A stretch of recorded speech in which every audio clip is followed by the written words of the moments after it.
Stephen, they issued an initiative of 10 points, and they call this initiative the National Consensus Initiative because they admit Libya is entering a very critical stage. Now, what they're saying is, first, they stress and adhere to the constitutional declaration and the bodies that are formed of that declaration, i.e. they are referring to the GNC. Now they are calling on the GNC to hold a new session to choose a new prime minister, because remember, the new prime minister Ahmed Maitig, which is preparing, submitted a list to the GNC waiting for approval, was met with some controversy by other members of the GNC, saying the vote was irregular and they need to rehold it again.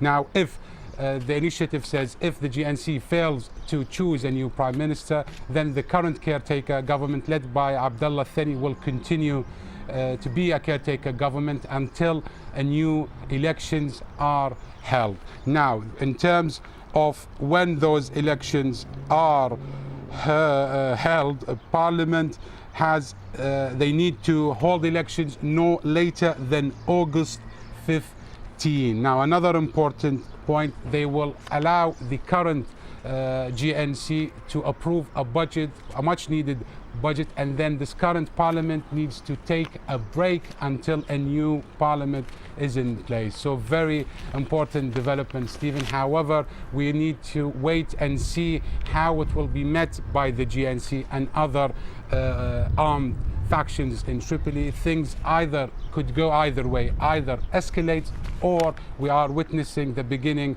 to end this current crisis.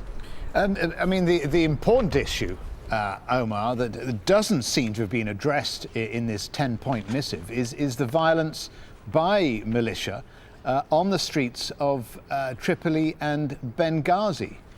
Is anything going to change on the streets? That's a very important point. I don't think anything will change, and I think the caretaker government as well as the GNC both know they don't have the means to impose law, security, or even confront those armed militias. I think they are leaving it at a later stage. At this point, I think they are more worried about containing the violence and trying to not let it spread to develop perhaps into a civil war. This is the big fear now among many ordinary Libyans. This crisis highlights the weakness of the government, the deep divisions within the GNC, and also the spread of extremism and the powerful militias. Now let me bring quick updates for you, Stephen. We've got confirmation now that the UAE embassy also closed its embassy. This follows a decision by the Saudi embassy. They've all left now. Their diplomats left Tripoli, left Libya, and also you have Algeria closing its borders with Libya because they are scared and they are worried of the spread of extremism near the border. So this is a very delicate situation, both internal and external, Stephen.